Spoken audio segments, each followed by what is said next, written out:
ಇದೇ ಕ್ರೈಮ್ ಅಂದ್ರೆ ಕಾರ್ಯಕ್ರಮಕ್ಕೆ ಸ್ವಾಗತ. ನಾನು ಉಮರ್ ಫಾರೂಕ್.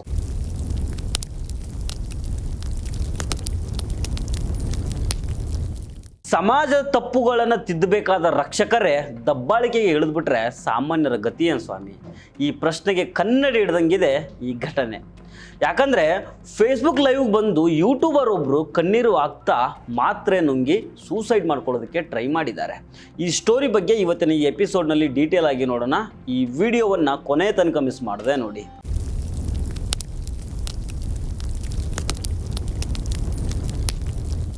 ಇವರ ಹೆಸರು ಸಲ್ಮಾನ್ ಖಾನ್. ಮೀಡಿಯಾ ಇನ್ ಟ್ರೂತ್ ಅನ್ನೋ ಯೂಟ್ಯೂಬ್ ಚಾನಲ್ ನಡೆಸ್ತಾ ಇರುವ ಇವರು ಗುರುವಾರ ಇಂತಹದೊಂದು ಕಠಿಣ ನಿರ್ಧಾರ ತೆಗೆದುಕೊಂಡಿದ್ರು. ಇದಕ್ಕೆ ಕಾರಣ ಏನಂದರೆ, ಜಿಲ್ಲಾ ಪೊಲೀಸ್ ವರಿಷ್ಠಾಧಿಕಾರಿ ಪ್ರದೀಪ್ ಗುಂಟಿ ಅವರ ಕಿರುಕುಳ ಅಂತ ಆ ವ್ಯಕ್ತಿಯೇ ಲೈವ್ ವಿಡಿಯೋದಲ್ಲಿ ಆರೋಪ ಮಾಡಿದ್ದಾರೆ. ಸಲ್ಮಾನ್ ಖಾನ್ ತಮ್ಮ ಚಾನಲ್ನಲ್ಲಿ ಪೊಲೀಸ್ ಇಲಾಖೆ ಕುರಿತಾದ ವಿಡಿಯೋಗಳನ್ನು ಅಪ್ಲೋಡ್ ಮಾಡ್ತಾ ಇದ್ರು. ಇದೇ ವಿಚಾರಕ್ಕೆ ಸಂಬಂಧಪಟ್ಟಂತೆ ವಿಡಿಯೋ ಡಿಲೀಟ್ ಮಾಡುವಂತೆ SP ಪ್ರದೀಪ್ ಗುಂಟಿ ಹಾಗೂ ಕೆಲ ಪೊಲೀಸರು ನಿರಂತರವಾಗಿ ಅವರಿಗೆ ಬೆದರಿಕೆ ಆಗ್ತಾ ಇದ್ರು ಅಂತ ಈಗ ಆರೋಪ ಮಾಡಲಾಗ್ತಾ ಇದೆ. SP ಕಚೇರಿಯಲ್ಲಿ ಒಂದು ಶಾಂತಿ ಸಭೆ ನಡೀತದೆ.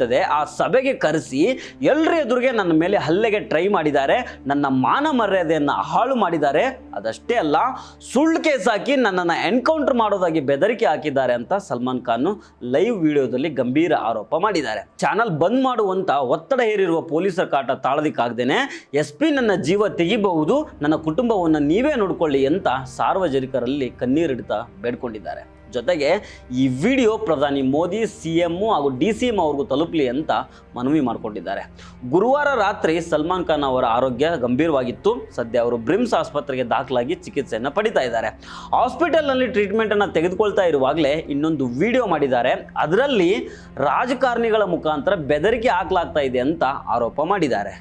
मैं सलमान एजाज खान अभी मैं अपनी तरफ से एक स्टेटमेंट जारी कर रहा हूँ.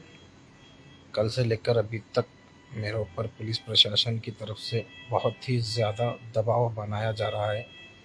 पॉलिटिकल लीडर्स को भेजकर मेरे ऊपर डराने और धमकाने का सिलसिला शुरू हुआ है. मैं अभी ब्रिम्स हॉस्पिटल में 6th फ्लोर पे CCI में हूँ और अभी भी मुझे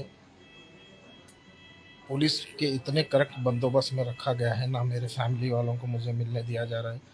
पता नहीं क्या चल रहा है. पुलिस प्रशासन बिदर के सभी डिजिटल मीडिया वालों को बहुत ही डराने और धमकाने का काम कर रहे हैं और नोटिसेस जारी कर रहे हैं. अगर कोई भी मेरा वीडियो अगर डालेंगे सलमान के साथ जो हुआ उससे बुरा होगा आपके साथ करके पुलिस प्रशासन की तरफ से बिदर में सभी को धमकियां दी जा रही है.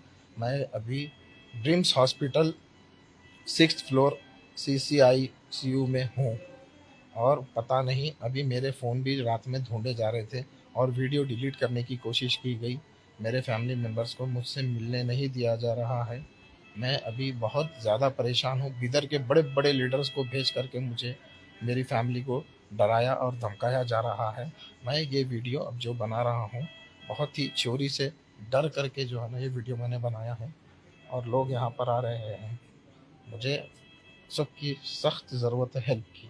सभी लोग इकट्ठा होकर मेरी हेल्प करें. ಇದನ್ನು ನೋಡಿದ ಮೇಲೆ ನನಗನ್ಸಿದ್ದು ಏನಂತಂದರೆ, ಈ ಘಟನೆ ಕೇವಲ ಒಬ್ಬ ಯೂಟ್ಯೂಬರ್ನ ವೈಯಕ್ತಿಕ ನೋವಿನ ಕಥೆಯಲ್ಲ.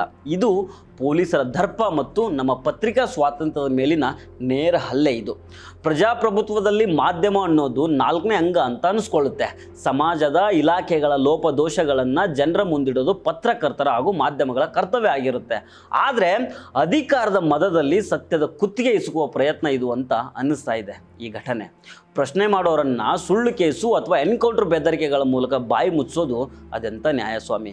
ಮಾಧ್ಯಮದವರಿಗೆ SP ಅಂತ ಉನ್ನತ ಅಧಿಕಾರಿಯಿಂದ ಇಷ್ಟೊಂದು ಕಿರುಕುಳ ಆಗ್ತಾ ಇದ್ದರೆ ಇನ್ನು ಸಾಮಾನ್ಯ ಜನರ ಪರಿಸ್ಥಿತಿ ಏನು ಅನ್ನೋ ಪ್ರಶ್ನೆ ನಮ್ಮನ್ನು ಕಾಡ್ತಾ ಇದೆ. ಪೊಲೀಸರು ರಕ್ಷಕರಾಗಿರಬೇಕು ಹೊರತು ಭಕ್ಷಕರಾಗಿರಬಾರ್ದು. ಸಣ್ಣ ಮಟ್ಟದ ಯೂಟ್ಯೂಬರ್ ಆಗಲಿ ಅಥವಾ ದೊಡ್ಡ ಮಟ್ಟದ ಮಾಧ್ಯಮನೇ ಆಗಿರಲಿ, ಅಭಿವ್ಯಕ್ತಿ ಸ್ವಾತಂತ್ರ್ಯ ಎಲ್ಲರಿಗೂ ಇರುತ್ತೆ. ಈ ಪ್ರಕರಣದ ಬಗ್ಗೆ ನಿಷ್ಪಕ್ಷಪಾತ ತನಿಖೆ ಆಗಬೇಕು. ಸತ್ಯಾಸತ್ಯತೆ ಏನಿದೆ ಅನ್ನೋದು ಹೊರಬಂದು ಪತ್ರಿಕಾ ಸ್ವಾತಂತ್ರ್ಯವನ್ನು ಹತ್ತಿಕ್ಕುವ ಇಂಥ ಬೆದರಿಕೆಗಳಿಗೆ ಕಡಿವಾಣ ಬೀಳಬೇಕಾಗಿದೆ. ಸೊ ಫ್ರೆಂಡ್ಸ್, ಇದು ಇವತ್ತಿನ ಇದೇ ಕ್ರೈಮ್ ಅಂದರೆ ಕಾರ್ಯಕ್ರಮ. ಮತ್ತೆ ಭೇಟಿ ಆಗ್ತಿರೋಣ. ನಮಸ್ಕಾರ.